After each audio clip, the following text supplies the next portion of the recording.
ya por fin ya tenemos aquí la narración del cuento de El gato con botas.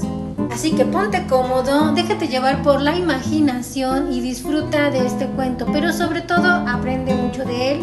Abre tu mente para que recuerdes todo eso que nos enseñaron cuando éramos niños, ¿vale? Y empezamos en 3, 2, 1.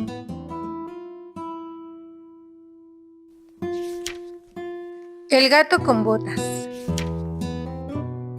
Un molinero dejó como única herencia a sus 3 hijos, su molino, su burro y su gato. El reparto fue bien simple, ya que no se necesitó llamar ni al abogado ni al notario, pues habrían consumido por el cobro todo el pobre patrimonio. El mayor recibió el molino, el segundo se quedó con el burro y al menor le tocó solo el gato. Este se lamentaba de su mísera herencia. Mis hermanos, decía, podrán ganarse la vida convenientemente trabajando juntos. Lo que es yo, después de comerme a mi gato y de hacerme un manguito con su piel, me moriré de hambre. El gato escuchaba estas palabras, pero se hacía el desentendido. Le dijo en tono serio y pausado: No debes afligirte, mi señor. Solo tienes que proporcionarme una bolsa y un par de botas para andar por entre los matorrales, y verás que tu herencia no es tan pobre como piensas. Aunque el amo del gato no abrigaba sobre esto grandes ilusiones, aunque le había visto dar tantas muestras de agilidad para cazar ratas y ratones, colgarse de los pies, esconderse en la harina para hacerse el muerto, que no desesperó de verse socorrido por él en su miseria. Cuando el gato tuvo lo que había pedido, se calzó las botas y echándose la bolsa tras el cuello, sujetó los cordones de esta con las 2 patas delanteras y se dirigió a un campo donde había muchos conejos. Se puso a recoger las hierbas, las metió en su saco y se tendió en el suelo, como si estuviera muerto. Aguardó a que algún conejillo, poco conocedor aún de las astucias de este mundo, viniera a meter su hocico en la bolsa para comer lo que había dentro. Apenas había recostado cuando vio a un atolondrado conejillo que se metía en el saco y el maestro gato, tirando los cordones, lo encerró y lo mató sin misericordia. Muy ufano con su presa, fue al palacio del rey y pidió hablar con él.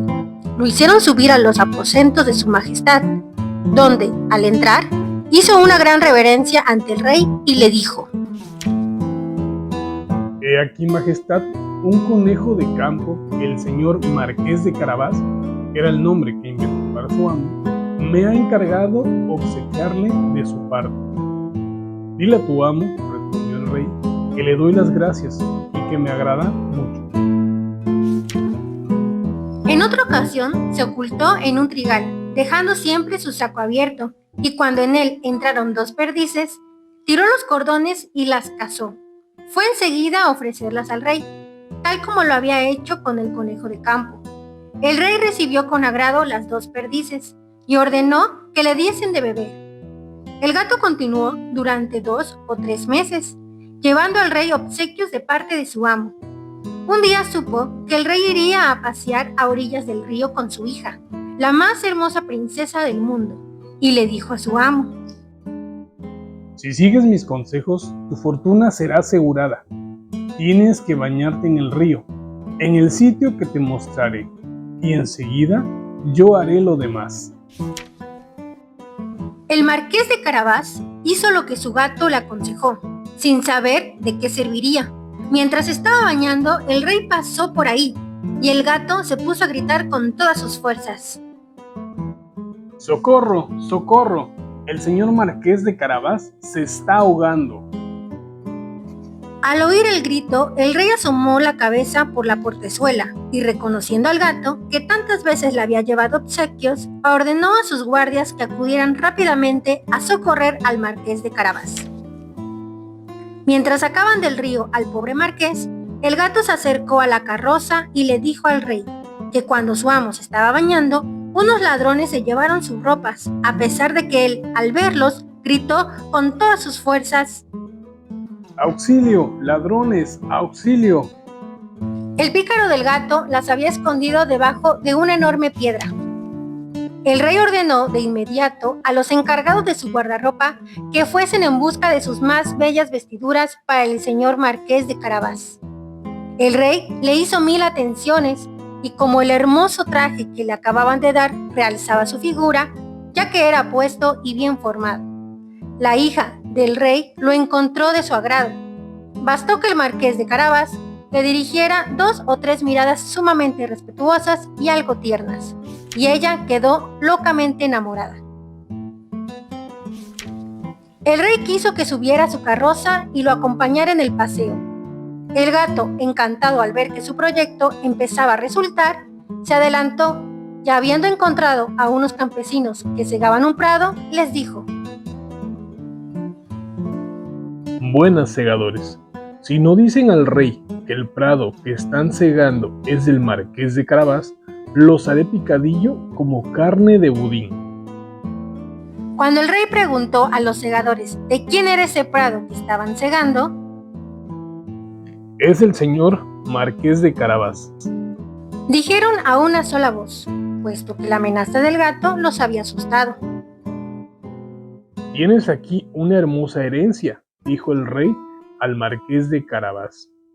Verá, majestad, es una tierra que no deja de producir con abundancia cada año. El maestro gato, que iba siempre delante, encontró a unos campesinos que cosechaban y les dijo: Buena gente que están cosechando. Si no dicen que todos estos campos pertenecen al marqués de Carabás, os haré picadillo como carne de budín.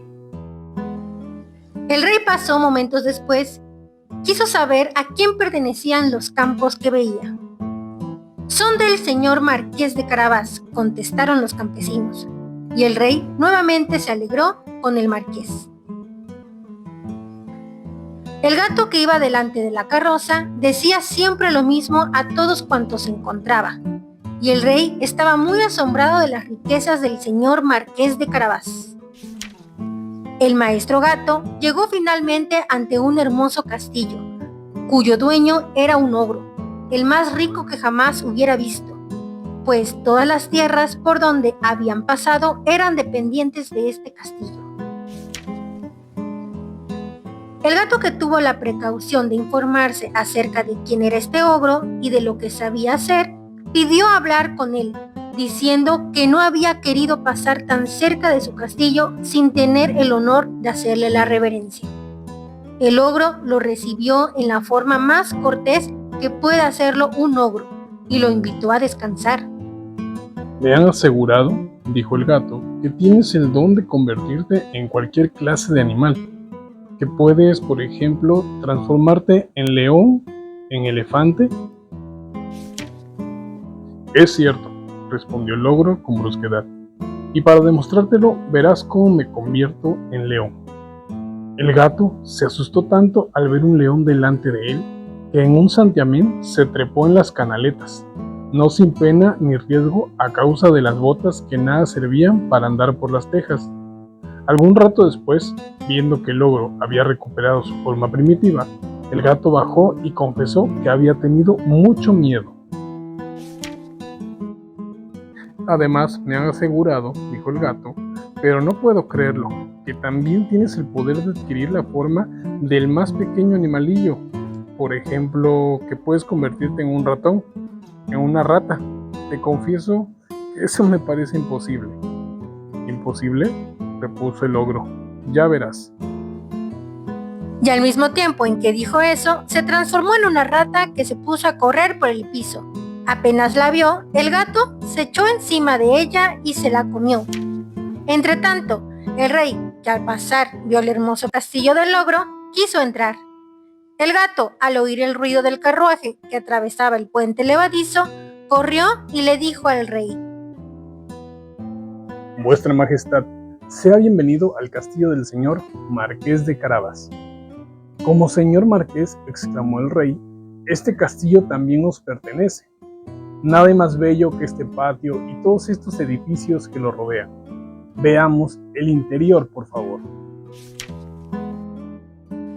El marqués ofreció la mano a la joven princesa y, siguiendo al rey que iba primero, entraron a una gran sala donde encontraron una magnífica colación que el ogro había mandado a preparar para sus amigos que vendrían a verlo ese mismo día, los cuales no se habían atrevido a entrar, sabiendo que el rey estaba ahí. El rey, encantado con las buenas cualidades del señor de Carabás, al igual que su hija, que ya estaba loca de amor, viendo los valiosos bienes que poseía, le dijo, después de haber bebido 5 o 6 copas: Solo dependerá de ti, señor marqués, que seas mi yerno. El marqués, haciendo grandes reverencias, aceptó el honor que le hacía el rey y, ese mismo día, se casó con la princesa. El gato se convirtió en gran señor y ya no corrió tras las ratas, sino para divertirse.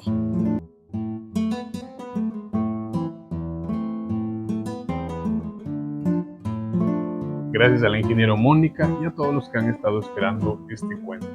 Síganos en redes sociales para poder continuar creciendo. Soy el Inge Jorge. Adiós.